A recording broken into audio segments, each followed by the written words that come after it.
Hi friends, welcome back to my YouTube channel. ಇವತ್ತು ತಾಲಿಪಿಟ್ಟು ಹೇಗೆ ಮಾಡೋದು ಅಂತ ನೋಡೋಣ. ಇದು ಒಂದು ಫೇಮಸ್ ಉತ್ತರ ಕರ್ನಾಟಕ ರೆಸಿಪಿ. ಸೊ ಇದಕ್ಕೆ ಇಂಗ್ರೀಡಿಯೆಂಟ್ಸ್ ಬಂದುಬಿಟ್ಟು ಅಕ್ಕಿ ಹಿಟ್ಟು, ಅದಕ್ಕೆ ಕಡಲೆಬೇಳೆ ಹಿಟ್ಟು ತೊಗೊಂಡಿದ್ದೀನಿ, ಒಂದು ಸ್ವಲ್ಪ ಗೋಧಿ ಹಿಟ್ಟು, ಜೀರಿಗೆ, ಉಪ್ಪು, ಅರಿಶಿನ, ಸ್ವಲ್ಪ ಕೊತ್ತಂಬರಿ ಕಾಳು ಪೌಡರ್, ಸ್ವಲ್ಪ ಹಸಿಮೆಣಸಿನ್ಕಾಯಿ, ಎಳ್ಳು, ಇಲ್ಲಿ ಸಬ್ಬಸಿಗೆ ಸೊಪ್ಪು, ಒಂದೆರಡು ಈರುಳ್ಳಿ ತೊಗೊಂಡಿದ್ದೀನಿ, ಸಣ್ಣದಾಗಿ ಹಚ್ಕೊಂಡಿದ್ದೀನಿ, ಒಂದು ಕ್ಯಾರೆಟ್ ತುರಿ, ಜೊತೆಗೆ ಸ್ವಲ್ಪ ಎಣ್ಣೆ ತೊಗೊಂಡಿದ್ದೀನಿ. ಸೊ ಹೇಗೆ ಮಾಡೋದು ಅಂತ ನೋಡೋಣ ಬನ್ನಿ. ಸೊ ಅಕ್ಕಿ ಹಿಟ್ಟು ಎಷ್ಟು ಕ್ವಾಂಟಿಟಿಲಿ ಬೇಕೋ ಅಷ್ಟು ಕ್ವಾಂಟಿಟಿಲಿ ತೊಗೊಳ್ಳಿ. ನಾನಿಲ್ಲಿ 2 ಕಪ್ ಅಕ್ಕಿ ಹಿಟ್ಟಿಗೆ ಒಂದು ಸ್ವಲ್ಪ ಅರ್ಧ ಕಪ್ಪಷ್ಟು ಜೋಳದ ಹಿಟ್ಟು ಮತ್ತು ಒಂದು ಅರ್ಧ ಕಪ್ಪಷ್ಟು ಕಡಲೆಬೇಳೆ ಹಿಟ್ಟು ಹಾಕ್ಕೊಂಡಿದ್ದೀನಿ.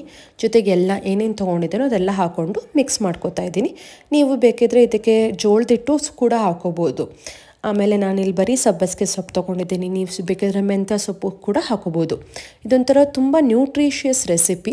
ಎಲ್ಲ ಥರದ ಹಿಟ್ಟು ಸೊಪ್ಪುಗಳನ್ನು ಹಾಕಿಬಿಟ್ಟು ಚಪಾತಿ ಹಿಟ್ಟಿನ ಹದಕ್ಕೆ ಈ ಥರ ಕಲಿಸ್ಕೊಂಡಾದ್ಮೇಲೆ ಇದನ್ನು ನಾರ್ಮಲಾಗಿ ನಾವು ರೊಟ್ಟಿ ಹೇಗೆ ತಟ್ತೀವೋ ಆ ಥರ ತಟ್ಕೋಬೇಕು. ನಾನಿಲ್ಲಿ ಎಣ್ಣೆ ಪ್ಯಾಕೆಟ್ ಯೂಸ್ ಮಾಡ್ತಾಯಿದ್ದೀನಿ.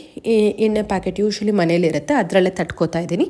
ಬೇರೆ ಯಾವುದೇ ಥರ ಬಟರ್ ಪೇಪರು ಎಲ್ಲ ಮನೇಲಿ ಇಲ್ಲದೆ ಇರೋ ಕಾರಣಕ್ಕೆ ಇದರಲ್ಲೇ ತಟ್ಕೋತಾ ಇದ್ದೀನಿ. ಬೇಕಾದ್ರೆ ಲಟ್ಟಣಿಗೆಯಲ್ಲಿ ಸ್ವಲ್ಪ ಅದಕ್ಕೆ ಎಣ್ಣೆ ಹಚ್ಚಿ ಕೂಡ ತಟ್ಕೋಬೋದು. ಆದಷ್ಟು ಸ್ವಲ್ಪ ತೆಳುವಾಗಿ ತಟ್ಕೊಂಡ್ರೆ ಬೇಗ ಬೇಯುತ್ತೆ. ಆಮೇಲೆ ತುಂಬ ನ್ಯೂಟ್ರಿಷಿಯಸ್ ರೆಸಿಪಿ ಇದು, ಟ್ರೈ ಮಾಡಿ ನೋಡಿ. ಎಲ್ಲ ಥರ ಮಕ್ಕಳಿಗೂ ಕೂಡ ಇಷ್ಟ ಆಗುತ್ತೆ. ಇದಕ್ಕೆ ಕೊಬ್ಬರಿ ಚಟ್ನಿ ಒಳ್ಳೆ ಕಾಂಬಿನೇಷನ್. ನೋಡಿ ಈ ಥರ ತಟ್ಕೊಂಡಾದ್ಮೇಲೆ ನಾನು ಸ್ವಲ್ಪ ತವಾಗೆ ಎಣ್ಣೆ ಹಾಕ್ಕೊಂಡ್ಬಿಟ್ಟು ನೀಟಾಗಿ ಬೇಯಿಸ್ಕೊತೀನಿ. ಬೇಯೋಕ್ಕೆ ಸ್ವಲ್ಪ ಟೈಮ್ ಬೇಕು.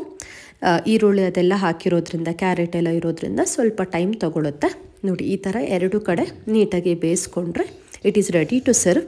ಇದಕ್ಕೆ ನೀವು ಕೊಬ್ಬರಿ ಚಟ್ನಿ ಇಲ್ಲ ಅಂತಂದರೆ ಶೇಂಗಾ ಚಟ್ನಿ ಪುಡಿ ಮೊಸರು ಜೊತೆಗೂ ಟ್ರೈ ಮಾಡಿ ನೋಡಿ. ರೆಸಿಪಿ ಹೇಗೆ ಬಂತು ಅಂತ ಕಾಮೆಂಟ್ ಮಾಡಿ. ನನ್ನ ಚಾನಲ್ ಇಷ್ಟ ಆದರೆ please like, share and subscribe. ನಿಮ್ಮ ವೋಟ್ಸ್, ಅದೇ ಥರ ನಿಮ್ಮ ಲೈಕ್ಸ್ ಮತ್ತು ನಿಮ್ಮ ಕಮೆಂಟ್ಸ್ ತುಂಬ ಇಂಪಾರ್ಟೆಂಟ್ ಆಗುತ್ತೆ. ಹೇಗೆ ಬಂತು ಅಂತ ಟ್ರೈ ಮಾಡಿ ಕಮೆಂಟ್ ಮಾಡಿ. Thank you so much for watching.